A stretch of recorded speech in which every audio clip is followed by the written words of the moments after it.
Hello, aspirants. I hope you all are doing great. Welcome to JK Civil Services platform. This is your fourth lecture of Transport and Communication. तो previous 3 lectures में हमने क्या देखा था? पहले lecture में हमने रेल ट्रांसपोर्ट के बारे में डिस्कस किया था and then we discussed about road transport and in the third lecture we discuss about air transport, जहाँ पे हमने dynamic portion, current affair related to these modes of transport discuss किया था एंड हमने स्टैटिक पोर्शन भी discuss किया था.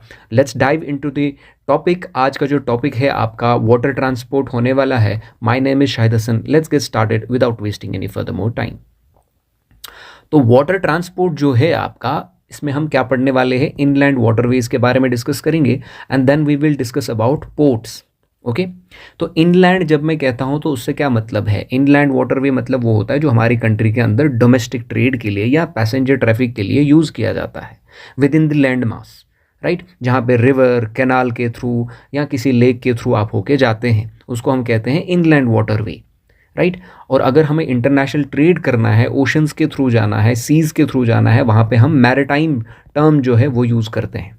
Okay, let's get straight to the topic. Inland waterway authority of India जो है आपकी, ये कॉन्स्टिट्यूट होती है 1986 में. Under which ministry?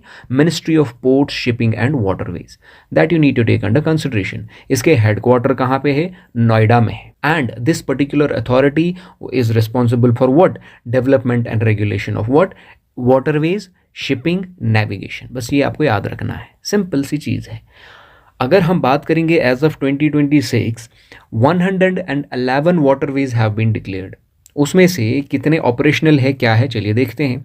लेकिन ये किस एक्ट के अंदर जो है डिक्लेयर किए जाते हैं? Under national waterways act 2016. तो आउट ऑफ दीज 111, 106 जो है ये डिक्लेयर किए गए हैं नेशनल वाटरवेज. ऑपरेशनल कितने हैं एज ऑफ 2026? आप बोलोगे 32. अगर 2025 का रिपोर्ट देखेंगे तो तब कितने थे? 29 थे. तो ऑपरेशनल वाटरवेज जो है आपके, इसमें आपका कार्गो भी आएगा, पैसेंजर भी आएगा, both as well as cargo as well as passenger. Cargo से क्या मतलब है? मतलब आप कोई फ्यूल, कोई गुड्स या कोई भी ऐसी चीज़ जो है कैरी कर रहे हो अदर देन दी पैसेंजर्स. ओके, तो प्रीवियस जो, अगर आप पुराना मैप इस पे नज़र डालेंगे, this is your previous map. यहाँ पे टोटल लेंथ आपको नेशनल वाटरवेज की दिख रही होगी 4500 किलोमीटर. लेकिन ये आपका प्रीवियस मैप है, ये आपको अंडर कंसिडरेशन नहीं रखना है. यहाँ पे आपको ये भी दिख रहा होगा नेशनल वाटरवे 6 जो है बारक, बट नाउ नेशनल वाटरवे 16 जो है बारक का नाम रखा गया है, बारक रिवर पे जो है, राइट? तो चलिए शुरू करते हैं. इंडिया की अगर अभी हम बात करेंगे, नेविगेबल वाटरवेज कितनी है? 14,500 किलोमीटर. आप देख रहे हो कितना इंक्रीज हो चुका है, राइट? ऑलमोस्ट 10,000. तो गंगा जो है आपका इंपॉर्टेंट बनता है. It's most important inland waterway of India. अगर हम बात करेंगे कि नेविगेबल कहाँ से कहाँ तक है, पटना तक ये नेविगेबल है थ्रू व्हाट? Mechanised boats. जहाँ पे मैकेनाइज्ड बोट्स कौन सी होती है? एक होती है ऑर्डिनरी बोट, दूसरी होती है मैकेनाइज्ड बोट. मैकेनाइज्ड बोट से मतलब जहाँ जिसमें फ्यूल, मोटर, कोई इलेक्ट्रिसिटी यूज़ होती है, वो मैकेनाइज्ड बोट बन जाती है. पटना तक जो है नेविगेबल है एक रूट. दूसरा ऑर्डिनरी टूवर्ड्स हरिद्वार. तो this has been declared, this particular route has been declared as national waterway first. ये आपको याद रखना है. अगर इस पूरे रूट की बात करेंगे, ये 3 पार्ट्स में जो है for the development purposes divide किया गया था. हल्दिया फरक्का 560 किलोमीटर, फरक्का से पटना 460 किलोमीटर, पटना से प्रयागराज 600 किलोमीटर. दिस पर्टिकुलर ये जो 3 पार्ट्स है ये आपको याद रखने हैं. ये क्यों किए गए थे? क्योंकि डेवलपमेंट जो है ईजी हो जाती. पहले ये स्ट्रेच कंप्लीट किया, फिर ये. बात समझ आ रही है? चलिए, अब एक और एक्ट के बारे में आपको याद रखना है, नेशनल वाटरवेज एक्ट 1982. एक तो है 2016 वाला, उसको छोड़ के ये वाला जो है पुराना वाला. इसमें क्या प्रोविजंस थे कि आपका जो वाटरवेज का डेवलपमेंट है, रेगुलेशन है, इसकी रिस्पॉन्सिबिलिटी दी गई थी सेंट्रल गवर्नमेंट को, राइट? और इसी के अंडर जो है आपका Prayagraj Haldia stretch on Ganga Bhagirathi Hooghly river system बना था अंडर दिस एक्ट. ये भी आपको याद रखना है. एंड एक प्रोजेक्ट भी है जो इंपॉर्टेंट बनता है, जिसके अंडर नेशनल वाटरवे 1 जो है आपकी बनी थी, विच इज़ योर जल मर्ग विकास प्रोजेक्ट. ये कभी कभी एग्जामिनर आपका स्टेटमेंट बेस्ड क्वेश्चन पूछता है, JMVP करके, ठीक? उसका मतलब है Jal Marg Vikas project. It is on a national waterway first and river. अगर आपसे पूछा जाएगा आप बोलोगे गंगा. मिनिस्ट्री वही सेम है, ministry of ports, shipping and waterways. Launch कब हुआ था? आप बोलोगे 2014, एंड इसकी इम्प्लीमेंटेशन जो है वो 2016 के बाद ही हो गई थी। एजेंसी कौन सी है अगर आपसे पूछा जाए, आप बोलोगे वही inland waterway authority of India. इसमें वर्ल्ड बैंक ने भी कुछ फंडिंग में असिस्ट किया था, लेकिन इसके ऑब्जेक्टिव्स जो है इंपॉर्टेंट बनते हैं। पहला ऑब्जेक्टिव इसका ये था 1500 से 2000 की हमें DWT वेसल्स जो है इंप्लीमेंट करनी है। What do I mean to say when I say DWT vessels? ठीक, वेसल्स मतलब जिससे आप कैरी करते हैं कार्गो वगैरह। ठीक, DWT क्या है? Dead weight tonnage. Dead weight tonnage से मतलब ये है कि वेसल को छोड़ के, उसका अपना वेट छोड़ के, उसकी जो कैरी कैपेसिटी है, जो वो सेफली कैरी कर सकता है, ठीक है, डूबने के बगैर। बात समझ आ रही है? हर एक वेसल की अपनी एक कैरिंग कैपेसिटी होती है। वो जो कैपेसिटी है उसी को हम बोलते हैं डेड वेट टनेज। कितने टन का माल लेके जा सकता है, including cargo, fuel, crew, passengers भी इसमें कैलकुलेट होते हैं। फ्रेश वाटर जो ड्रिंकिंग वाटर क्रू पैसेंजर्स के लिए होता है, एट्सेट्रा एट्सेट्रा, इसी को हम बोलते हैं डेड वेट टनेज। तो ये क्या है? ये ऑब्जेक्टिव था 1500 से 2000 जो है करना है, ये वेसल्स जो है यहाँ पे इंप्लीमेंट करनी है। एक और ऑब्जेक्टिव था जिसको बोलते हैं फेयरवे। फेयरवे मतलब जहाँ से वेसल होके जाती है उसको हम फेयरवे बोलते हैं। जैसे गाड़ी हाईवे पे जाती है, वेसल कहाँ से जाएगी? फेयरवे, उसको हम बोलेंगे, राइट। तो ये ऑब्जेक्टिव क्या था? 2.2 से लेके 3 मीटर डेप्थ जो है, मतलब वो वाटर जहाँ से वो जाएगा उसकी डेप्थ जो है 3 मीटर होनी चाहिए minimum. That is your fairway. ये एक ऑब्जेक्टिव था। और ये स्ट्रेच जो है आपका, किसके और किसके बीच में ये ऑब्जेक्टिव रखा गया था कि 3 मीटर डेप्थ होनी चाहिए? आप क्या बोलोगे? Stretch was between Varanasi and Haldia, 1620 kilometre. चलिए 1620। अब इंडिया का यहाँ पे आपको नोट करना है, इंडिया का पहला मल्टी मोडल टर्मिनल कौन सा है? ये मल्टी मोडल टर्मिनल क्या होता है इन अ मीनवाइल वो भी मैं बताऊंगा। पहले आप ये देखो कि इंडिया का पहला मल्टी मोडल टर्मिनल जो है वो इनॉग्रेट किया गया था 12 नवंबर 2018। बट यहाँ पे आपको याद रखना है, एक है मल्टी मोडल टर्मिनल इनलैंड का, दूसरा है इंटरनेशनल, वो भी हम डिस्कस करेंगे। पहला इंटरनेशनल कौन सा था?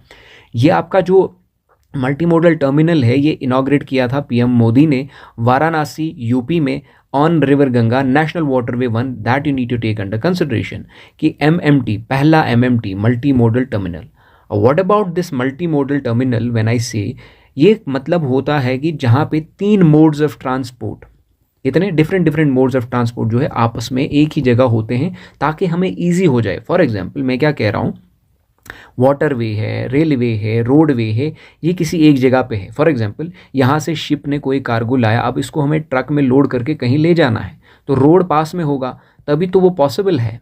यहाँ से शिप आया, यहाँ से ट्रेन में लोड करके कहीं दूसरे स्टेट ले जाना है, वो तभी पॉसिबल होगा when there is a train route nearby. That means ये जो 3 मोड्स ऑफ ट्रांसपोर्ट है जहाँ पे इनका जंक्शन बनेगा, that is known as your multi modal terminal. बात समझ आ रही है? जहाँ पे मल्टीपल ट्रांसपोर्ट मोड्स जो है they meet at a particular point, so that जो कार्गो का शिफ्ट है, कार्गो को एक जगह से दूसरी जगह पहुँचाना है, वो ईजी हो जाएगा, राइट। तो दूसरा फिर कौन सा बन जाता है? साहिबगंज झारखंड 2019 में, पहला आपको याद रखना है। अब अगर हम बात करेंगे मल्टी मॉडल लॉजिस्टिक पार्क जो है आपकी, ये न्यूज़ में थी आपकी, ये पहला इंटरनेशनल MLP बन जाता है, मतलब मल्टी मॉडल लॉजिस्टिक पार्क। मतलब इंटरनेशनल की अगर हम बात करेंगे, वो क्या था? इनलैंड का था, ये इंटरनेशनल है। ये कहाँ पे है? जोगीघोपा, आसाम। लेकिन ये किसने बनाया है? NHIDCL। What is this NHIDCL? ये हमने प्रीवियस लेक्चर्स में अच्छे से डिस्कस किया था, गो थ्रू दैम। अब अगर हम प्रीवियस डेटा देखेंगे नेशनल वाटरवेज का, पहला नेशनल वाटरवे कौन सा है आपका? दूसरा, तीसरा, चौथा, पांचवा एंड दिस 6, ये पुराना डेटा है आपका एज ऑफ 2022। अभी हम नया देखेंगे, पहले आप ये देख लो। नेशनल वाटरवे 1 प्रयागराज हल्दिया का स्ट्रेच है on Ganga Bhagirathi Hooghly river system, and these are the states UP, Bihar, Jharkhand, West Bengal, 1620 kilometre distance. Similarly आप ये सारे देख सकते हैं, you can take a screenshot, but it is not necessary because this is the previous data. Let's move forward. यहाँ पे अगर आप देखोगे, नेशनल वाटरवे 6 को, बारक रिवर को नेशनल वाटरवे 6 बोला गया है, but now it is called national waterway 16। चलिए अब नया आप देखो, इस मैप को आप स्क्रीनशॉट उठा सकते हो, which is very very important. ठीक, यहाँ पे अगर आप देखोगे नेशनल वाटरवे फर्स्ट, सिमिलरली आप देखोगे national waterway second, national waterway third, Kerala, Assam, UP and Bihar. Similarly ये सारे जो है नेशनल वाटरवेज का स्क्रीनशॉट आप उठा सकते हो and we will discuss them one by one. चलिए, फ्रॉम द एग्जाम पर्सपेक्टिव हमें नेशनल वाटरवेज में क्या क्या याद रखना है? नेशनल वाटरवे नंबर, कौन से रिवर, कौन से कैनाल, क्या क्या स्ट्रेच है, कौन से स्टेट्स के थ्रू जाता है, एंड ये हमें पता है नेशनल वाटरवेज एक्ट 2016 के अंडर जो है कौन कौन सा बना है, और ये भी हमें देखना है कि डिक्लेयर किस नेशनल वाटरवे एक्ट के अंडर बने हैं। सिमिलरली क्या पुराना कोई नंबर था, नया नंबर कोई चेंज मत किया है, राइट, ऑपरेशनल है कि नहीं है, राइट। चलिए, सबसे पहले हम देखेंगे फुली ऑपरेशनल नेशनल वाटरवेज, कितने फुली ऑपरेशनल है। सबसे पहले इंपॉर्टेंट है national waterway 1, this is most important, Ganga, Bhagirathi, Hooghly, right. River कौन सा है? Ganga, Bhagirathi and Hooghly, majorly Ganga river, and these are the tributaries. अब अगर हम बात करेंगे स्ट्रेच, प्रयागराज से Haldia 1620 kilometre. Which are the states? आप क्या बोलोगे? UP, Bihar, Jharkhand, West Bengal. It was declared in 1986 under which mission, under which project? हमने ये देखा था जलमार्ग विकास प्रोजेक्ट, JMVP, ये फुली ऑपरेशनल है। एंड अगर आप बात करोगे इसकी खासियत क्या है, आप बोलोगे this is India's longest inland waterway. क्या बोलोगे? इंडिया का लॉन्गेस्ट इनलैंड वाटरवे कौन सा है? आप बोलोगे नेशनल वाटरवे फर्स्ट, राइट। तो मल्टी मॉडल टर्मिनल्स जो अभी हमने ऊपर देखे थे, कहाँ कहाँ पे है इस नेशनल वाटरवे फर्स्ट पे? वाराणसी, साहिबगंज एंड हल्दिया, ये आप याद रखोगे, ठीक। चलिए, उसके बाद है आपका national waterway second. National waterway second की अगर हम बात करेंगे, रिवर कौन सा है? आप क्या बोलोगे? ब्रह्मपुत्रा, दुबरी से लेके सादिया, एंड 891 किलोमीटर की डिस्टेंस है। स्टेट कौन सा है? आपका आसाम है, declared in 1981 and this is fully operational as of 2026, right. चलिए, नेशनल वाटरवे 3 की अगर हम बात करेंगे, ये वेस्ट कोस्ट कनाल पे है, Champakara canal and Udyogamandal canal, these are some canals on which it is situated. And stretch कौन सा है? आप क्या बोलोगे? कोत्तापुरम, ठीक, से लेके, पहले इसको क्या बोलते थे? कोजाखोड़ी, राइट, आज क्या बोलते हैं? Kottapuram. I am sorry if I am not pronouncing it right, बस आपको आइडिया लेना है कि एग्जाम में आपको ये ऑप्शन दिखेगा ताकि आप टिक कर पाओ। नेशनल वाटरवे 3 के रिलेटेड कोलम 365 किलोमीटर का स्ट्रेच है, and state obviously Kerala, declared in 1993 and is fully operational. What about National Waterway 4? It is partial but it is very important. देखो, partially अभी ये ऑपरेशनल है, पूरा जो नेशनल वाटरवे 4 है पूरा स्ट्रेच अभी ऑपरेशनल नहीं है। कौन सा रिवर सिस्टम है? अगर आपसे पूछा जाए, आप क्या बोलोगे? कृष्णा, गोदावरी, एंड स्ट्रेच कहाँ कहाँ से है? काकीनाडा से पुडुचेरी, 1095 किलोमीटर, याद रखना। कनाल कौन सी रिलेटेड है? आप क्या बोलोगे? Buckingham canal, and it was declared in 2008। States कौन कौन से हैं? आप क्या बोलोगे? Andhra Pradesh, Tamil Nadu, Puducherry, that you need to take under consideration, right, okay. और ये स्ट्रेच आपको याद रखना है। डिस्टेंस भी आपसे पूछा जा सकता है, कब डिक्लेयर किया गया था ये पूछा जा सकता है। मोस्ट इंपॉर्टेंट रिवर सिस्टम आपसे ज़्यादातर पूछा जाता है, राइट। चलिए, इसका जो पार्शियल जो एक्टिव पोर्शन है ज़्यादातर वो है आपका विजयवाड़ा से लेके मुक्तेयाला से, ये एक्टिव है अभी, ठीक। नेशनल वाटरवे 10 की अगर हम बात करेंगे, रिवर कौन सा है? अंबा, 45 किलोमीटर की डिस्टेंस, स्टेट महाराष्ट्र है। आई होप कि आपने रिवर सिस्टम डिटेल में पढ़ा होगा, ट्रिब्यूटरीज पढ़ी होगी, तभी आपको वाटर ट्रांसपोर्ट समझ में आ जाएगा कि जब मैं बोल रहा हूँ अंबा रिवर, आपको पता होना चाहिए कि कहाँ है। अभी मैं वैसे भी बताऊँगा, आपको एक टेबल दिखाऊँगा, राइट। चलिए, national waterway 68, similarly Mandovi, Goa, it is operational, ठीक है। It is used for iron ore transport, that you need to take under consideration. National waterway 111, river कौन सा है? Zuari, 50 kilometre, Goa is the state that you need to take under consideration. कुछ याद रहे या ना रहे, एक तो नेशनल वाटरवे 1, 2, 3, 4, 5, 16 एंड 111 याद रखना, और जेंड के रिलेटेड भी कुछ है जो इंपॉर्टेंट है, वो भी मैं दिखाऊंगा अभी। चलिए आगे बढ़ते हैं। सिमिलरली नर्मदा पे अगर आपसे पूछा जाए कौन सी नेशनल वाटरवे, आप क्या बोलोगे? 73, गुजरात एंड महाराष्ट्र। सिमिलरली अगर आप बोलोगे तापी पे कौन सा है, आप क्या बोलोगे? National waterway 100, 436 kilometre. सिमिलरली आपसे स्टेट्स भी पूछे जा सकते हैं। सिमिलरली अगर आपसे बोला जाएगा क्रीक, ये क्रीक क्या होता है? आई होप कि ज्योग्राफी में सर ने आपको पढ़ाया होगा। जो इंपॉर्टेंट है वही भी हम देखेंगे। चलिए जल्दी से फटाफट से आगे बढ़ते हैं। और जो नए नए ऑपरेशनल जो अभी मतलब अंडर डेवलपमेंट है, बट नए नए थोड़ा थोड़ा इनका कुछ कुछ पोर्शन जो है ऑपरेशनल है एज ऑफ नाउ, आप क्या बोलोगे? National waterway 57 important as of 2025, recently इसका एक स्ट्रेच ऑपरेशनल बनाया गया था। Kopili Assam, it is newly operational 2025-2026, cargo के लिए ये रन किया जाता है, नॉट फॉर पैसेंजर। अच्छा, जो डेवलपिंग स्टेज में है, जैसे कि अगर हम बारक रिवर की बात करें, इसका पुराना नाम ये इंपॉर्टेंट आपका बनता है from the exam perspective. Old name was national waterway 6, now the new name is national waterway 16। The state is Assam, that you need to take under consideration. Similarly अगर आपसे पूछा जाए river, Barak river 121 kilometre distance, it is under developing, limited operation चल रहा है अभी, but पूरा stretch अभी कंप्लीट नहीं हो गया। अब इंपॉर्टेंट ये है आपका, अगर आपसे जेड के रिलेटेड पूछा जाए, देखो जेड के रिलेटेड अभी ऑपरेशनल तो नहीं है, डिक्लेयर किए गए हैं, डेवलपिंग स्टेज में है। आप बोलोगे चनाब पे कौन सा नेशनल वाटरवे है? नेशनल वाटरवे 26, मोस्ट इंपॉर्टेंट, मे भी पूछा जाए, अभी तो डेवलपिंग में है बट फिर भी आपको अंडर कंसिडरेशन रखना है। जेड के जम्मू डिवीजन की अगर हम बात करें, अखनूर और रियासी डिस्ट्रिक्ट के बीच में, it is under development, 51 kilometre का स्ट्रेच है, 26 national waterway Chenab river that you need to take under consideration. J and K के पास अभी कितने डिक्लेयर्ड है? 3 national waterways under national waterway act 2016, they are developed by inland waterways authority of India.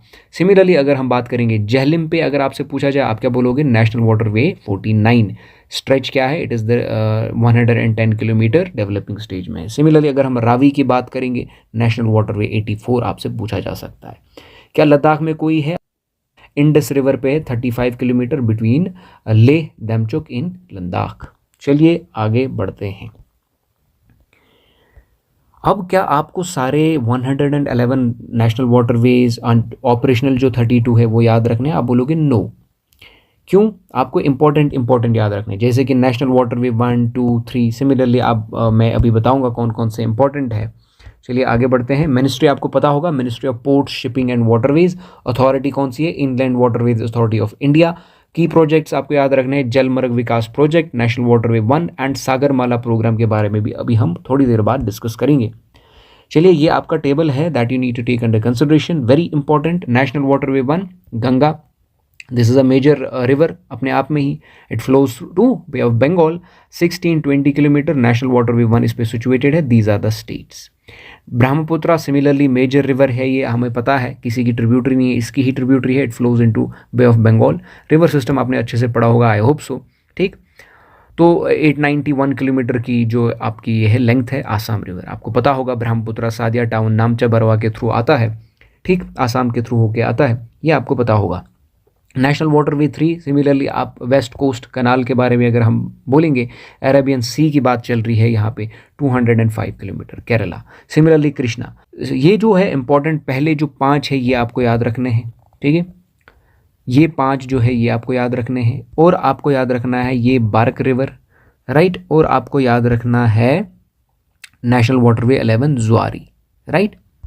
चलिए, you can take a screenshot, I will wait and then we will move forward. चलिए, I hope you took the screenshot, let's move forward. अब हम discuss करेंगे ports के बारे में, ठीक। I hope कि आपको पोर्ट के बारे में पता होगा कि पोर्ट क्या है, ठीक। पोर्ट क्या होता है? एक वाटर बॉडी है, for example this is a water body, इसका जो एज है इस पे क्या होगा, edge of this particular water, वो ocean, sea, river, lake, what, जहाँ पे शिप्स जो है डॉक करते हैं, रुकते हैं, बात समझ आ रही है, ताकि वो अपना उसमें चाहे पैसेंजर्स है चाहे कोई कार्गो वो ट्रांसफ़र कर रहा है, वो लैंड पे अनलोड करे, उसको क्या बोलते हैं? पोर्ट बोलते हैं। हार्बर एक अलग चीज़ है, पोर्ट एक अलग चीज़ है, ये भी हम अभी थोड़ी देर बाद देखेंगे इसी लेक्चर में, आपको खुद समझ में आ जाएगा।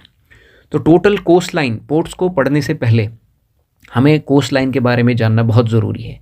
तो ये भी आपने पढ़ा होगा न्यूज़ में कि प्रीवियस जो कोस्ट लाइन थी हमारी कितनी थी? 7516 किलोमीटर थी, ये प्रीवियस डेटा था, इट वाज सिंस 1970, राइट। ये इंक्रीज़ क्यों हुआ? क्योंकि हमने कुछ नई टेक्नोलॉजी, नई मैप्स यूज़ किए, तो हमें पता चला कि हमारी तो कोस्ट लाइन इतनी नहीं थी। आज जो है हमारे पास कितनी कोस्ट लाइन है? 11,098.81 किलोमीटर की जो है, ऑलमोस्ट 48% इंक्रीज़। कितना? यहाँ से आपके क्वेश्चंस बन सकते हैं, ये आपका स्टेटमेंट बेस्ड क्वेश्चन बन सकता है। या तो डिस्टेंस देगा, या तो परसेंटेज भी देगा, या स्टेट वाइज भी बोलेगा कि स्टेट में कितना इंक्रीज़ हुआ है। चलिए देखते हैं। How did this distance came out? मैंने क्या बोला कि we used some new techniques, high resolution satellite image की वजह से हमें जो मेजरमेंट है नया उभर के आ गया, हमें पता चला। Survey of India plus national hydrographic office जो है, इन्होंने मिल के जो है ये मैपिंग की और हमें पता चला हमारी जो कोस्ट लाइन है वो इतनी नहीं थी जो हम अभी तक सोच रहे थे। अगर हम बात करेंगे, Gujarat is still the highest coast line state, it still holds the record.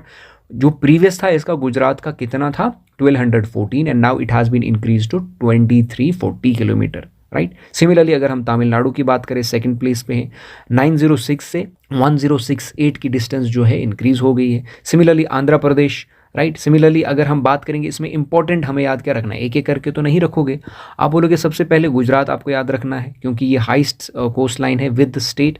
कौन सा स्टेट अगर आपसे पूछा जाएगी, which of the following is the highest coast line state, या which has the longest coast line, which of the following has the longest coast line, बात समझ आ रही है? आप क्या बोलोगे, गुजरात। अगर यूटी का पूछे तो यूटी अलग है, वो भी हम अभी देखेंगे, ये स्टेट की बात चल रही है। अच्छा, वेस्ट बंगाल में भी आपसे क्वेश्चन बन सकता है कि सबसे ज़्यादा इंक्रीज जो है वेस्ट बंगाल में देखने को मिलेगा। आपने देखा होगा कि प्रीवियस जो है 157 थी, but now it has increase to 721, that means almost 357% increase. तो West Bengal has seen highest increase in coast line, that becomes very important. Andaman Nicobar क्या है? अभी मैंने बोला था स्टेट अगर पूछा जाए तो गुजरात, अगर आप बोलोगे यूटी तो आप क्या बोलोगे, Andaman and Nicobar with the longest coast line, right. This is the current map. अगर आप देखोगे कोस्ट लाइन की, this is the revised length, ठीक, ये आपकी रिवाइज लेंथ है, और ये यहाँ से आपका जो है you can take a screenshot अगर आपको ईजिली याद रखना है किसकी कितनी है। ओके, चलिए, कोस्ट लाइन, आई होप कि आपने ज्योग्राफी में पढ़ा होगा क्या होता है। दीज कोस्टल रीजन्स, ऐसे ऐसे हम मेजर करते हैं पूरी की पूरी लाइन, राइट। चलिए, अब इंपॉर्टेंट क्या है, बाकी स्टेट्स भी आप देख सकते हैं, महाराष्ट्र, केरला, गोवा, कर्नाटका, लक्षद्वीप, ये जो है आपका किसका कितना इंक्रीज हुआ है, राइट। तो इसमें आपको इंपॉर्टेंट याद क्या रखना है, पुडुचेरी एक ऐसी प्लेस है जहाँ पे डिक्रीज देखने को मिला, वाहिद ऐसी जगह। 47 था पहले, अब 42 है। दैट मीन्स ये भी इंपॉर्टेंट बनता है कि डिक्रीज किसको देखने को मिला, डिक्रीज किस में देखने को मिलेगा, ये भी इंपॉर्टेंट बनता है, राइट। चलिए, अब हम क्लासिफिकेशन देखते हैं पोर्ट्स की। 95% of trade volume, 95% by value आपका मैरिटाइम जो है आपका, मैंने अभी बोला था मैरिटाइम एंड इनलैंड, मतलब वाटर ट्रांसपोर्ट के थ्रू आपका ट्रेड 95% बाय वॉल्यूम होता है, and by value 70%, which is very huge. अब अगर हम बात करेंगे क्लासिफिकेशन पोर्ट्स की, हम कैसे करते हैं, एडमिनिस्ट्रेटिव जुरिसडिक्शन की बात करेंगे, या कार्गो हैंडलिंग की बात करेंगे, या जियोग्राफिकल फीचर्स की बात करेंगे, on the basis of that हम जो है पोर्ट्स को मेजर पोर्ट्स और नॉन मेजर पोर्ट्स में जो है डिवाइड करते हैं, राइट। तो मेजर पोर्ट्स को कौन हैंडल करेगा, आप बोलोगे central government under ministry of ports, shipping and waterways. There are currently 13 operational major ports, जिसमें से अगर हम बात करेंगे they have been increase to 14, declare किए गए, दो रिसेंट जो है आपके डिक्लेयर किए गए, गलेठिया बे एंड वाधवन पोर्ट। ये कहाँ पे, अंडमान निकोबार, एंड वाधवन पोर्ट कहाँ पे, महाराष्ट्र। ये भी हम अभी देखेंगे। दूसरा है आपका माइनर नॉन मेजर पोर्ट जिनको हम बोलते हैं, ठीक। There are almost 200 notified minor ports या नॉन मेजर पोर्ट्स, जिनको स्टेट गवर्नमेंट देखता है, 68 उसमें एक्टिव है, बाकी सारे जो है नोटिफाइड है। ओके, चलिए, मेजर पोर्ट्स जो है इनको कौन देखता है, major port authorities act 2021, right. अब आप इंपॉर्टेंट इसमें ये देखो कि कॉरपोरेट मेजर पोर्ट, मतलब ओनली कॉरपोरेट पोर्ट जो है आपका, एक ही कॉरपोरेट पोर्ट है जो रिसेंटली न्यूज़ में भी रहा था, वो है आपका कामाजार पोर्ट, इन्नौर में, चेन्नई, तमिलनाडु, राइट। कामाजार पोर्ट इन्नौर में, इन्नौर कहाँ पे है, Chennai, Tamil Nadu. Only major corporate port, क्या, only major corporate port, that you need to take under consideration. तो अगर हम पोर्ट्स की मेजरली बात करेंगे तो these are some of the ports. इसमें आपका क्या क्या इंपॉर्टेंट बनता है वो देखिए। Deendayal port, Kandla port, stated in Gujarat, gulf of Kutch, largest cargo handling port of India. Cargo की बात कर रहा हूँ मैं, ओनली कार्गो अगर पूछा जाए, ठीक। अब मुंबई पोर्ट क्या है, Maharashtra, Mumbai harbour, Arabian sea, right, that you need to take under consideration, क्योंकि वेस्ट और ईस्ट कोस्ट में भी आपसे जो है क्वेश्चन पूछे जाते हैं, वेस्ट में कितने हैं, ईस्ट में कितने हैं, कौन कौन सा है, वैसे भी आपसे क्वेश्चन पूछा जा सकता है। Largest natural harbour of India, Mumbai port ये चेंज हो चुका है, लेटेस्ट डेटा है कि मुंबई पोर्ट जो है आपका largest natural harbour of India है। ठीक, जवाहरलाल नेहरू पोर्ट, ठीक है, कहाँ पे है? महाराष्ट्र। इसको प्रीवियस नाम क्या बोलते थे? लोकेटेड है ये यहाँ पे, यही इसका नाम बोलते थे क्या? नाहवा शिवा। बात समझ आ रही है? नवी, ये पुराना नाम जो था इसका जवाहरलाल नेहरू पोर्ट का, राइट। लार्जेस्ट कंटेनर पोर्ट बन जाता है ये, that you need to take under consideration. Okay, similarly आप अगर आप बात करोगे मुर्मुगांव पोर्ट की, गोवा, आप क्या बोलोगे?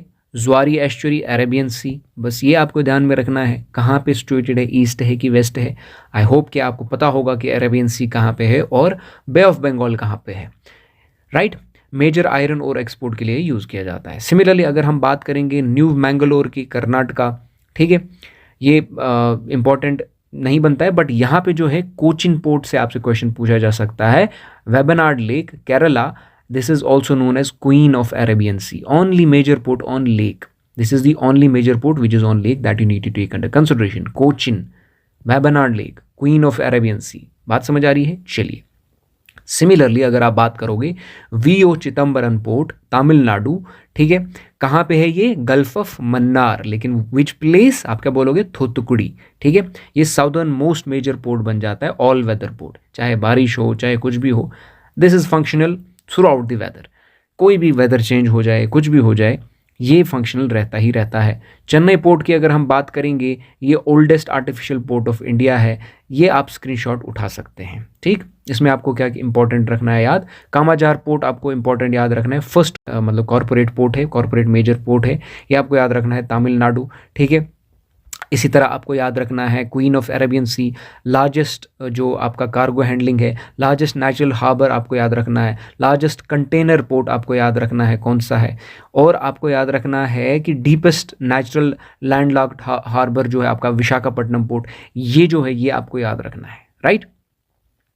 चलिए, अच्छा, ओनली रिवरीन मेजर पोर्ट जिसको डायमंड हार्बर भी कहते हैं, ये भी इंपॉर्टेंट बनता है, ये भी पूछा गया इससे पहले, वो कौन सा है? श्यामा प्रसाद मुखर्जी पोर्ट। ये पहले इसको नाम नहीं बोलते थे, रिसेंटली इसका नाम चेंज हो गया है, राइट। इसको क्या बोलते थे? कोलकाता पोर्ट बोलते थे प्रीवियसली, राइट।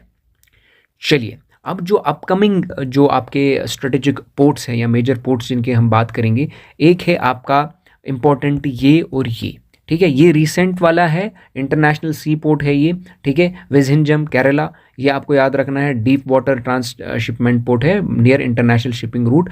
ये अगर याद भी नहीं रखोगे, बट ये दोनों न्यूज़ में थे, ये आपको याद रखना है। एक तो वधावन पोर्ट है महाराष्ट्र, ठीक है, ये लार्जेस्ट अपकमिंग पोर्ट बन जाएगा, ये आपको याद रखना है, जो ही ये फंक्शनल हो जाएगा, ओपन हो जाएगा प्रॉपरली। दूसरा है गलेथिया बे पोर्ट, अंडमान निकोबार आइलैंड्स में है, ग्रेट निकोबार आइलैंड पे है प्रॉपर सिचुएटेड, ठीक है। दिस इज प्रपोज्ड इंटरनेशनल, ये भी आपका जो है मेजर पोर्ट में गिना जाएगा, राइट, अंडर सागरमाला 2.0 प्रोजेक्ट जो है ये बन जाएंगे। ये सागरमाला अभी हम थोड़ी देर बाद देखेंगे, राइट। अब एग्जाम कन्फ्यूजन क्लियर करने के लिए यहाँ पे देखो, दीनदयाल पोर्ट मेजर पोर्ट्स में आता है, प्रदीप पोर्ट मेजर पोर्ट्स में आता है, लेकिन ये रिसेंटली न्यूज़ में रहा था मुंद्रा पोर्ट। मुंद्रा पोर्ट कहाँ पे? गुजरात। ये प्राइवेट पोर्ट है आपका, लेकिन ये बन जाएगा लार्जेस्ट पोर्ट ओवरऑल। अगर ओवरऑल बात किया जाए, अगर मेजर पोर्ट मेंशन्ड है तो मेजर पोर्ट में आपका largest among all major ports आपका दीनदयाल बन जाता है। और अगर प्रदीप की बात करेंगे तो ये बल्क कार्गो में अगर हम सिर्फ बात करेंगे तो प्रदीप ऐसे भी प्रोनाउंस कर सकते हो, sorry if I am not pronouncing it right, major port, right. चलिए, ये अभी हमने ऊपर लिस्ट देखा था, you can take a screenshot accordingly. This is the particular map. अगर आप बात करोगे कंडला पोर्ट की, this is the particular location. Mumbai port की अगर आप बात करोगे, this is the particular location. Similarly अगर आप बात करोगे JNPT की बात करोगे Maharashtra, this is the particular location. Mormugao port, this is the particular location. अब देखो एग्जामिनर कैसे क्वेश्चन पूछता है, this is your east coast, this is your west coast. अब आपसे क्वेश्चन पूछता है एग्जामिनर, वेस्ट कोस्ट से कौन कौन से, आप क्या बोलोगे? कंडला, मुंबई, ये आपको पता होगा, ठीक है। सिमिलरली आपसे क्या पूछा जाता है, ईस्ट कोस्ट से कौन कौन से जो है पोर्ट्स, मेजर पोर्ट्स आते हैं, ठीक। चलिए, अब देखो हार्बर, मैंने अभी बोला था पोर्ट को हार्बर के साथ जो है कंफ्यूज नहीं करना। हार्बर क्या है? एक शेल्टर है, ये नेचुरल भी हो सकता है, आर्टिफिशियल भी हो सकता है, लेकिन पोर्ट हम तब इसको कहेंगे, इसी चीज़ को हम पोर्ट तब कहेंगे जब यहाँ पे हार्बर, यहाँ पे फैसिलिटीज़ भी हम लगाते हैं, जैसे कि कार्गो कर रहे हैं, ट्रांसपोर्ट कर रहे हैं, लॉजिस्टिक्स से आ रहा है जा रहा है, तो उसको हम पोर्ट कहते हैं, otherwise it's known as harbor, right? चलिए, these are some of the types of ports that you need to take under consideration. Natural harbor क्या है? ये नेचुरली आपके यहाँ पे कुछ अपलैंड्स है, हिल्स है, this is the shelter way, for example Mumbai. Similarly अगर आप देखोगे आर्टिफिशियल, यहाँ पे हमने ब्रेक वाटर लगाए, यानी कि पानी को रोकने के लिए आर्टिफिशियली लगाए हैं. ठीक, बात समझ आ रही है? ठीक, मैन मेड प्रोटेक्शन है ये, जिसको हम बोलेंगे आर्टिफिशियल. सिमिलरली टाइडल क्या है? टाइडल मतलब ये लो टाइड है, दिस इज़ हाई टाइड, जहाँ पे वाटर लेवल कम ज़्यादा होता रहता है, जिसको हम टाइडल पोर्ट कहते हैं, which is affected by the tides.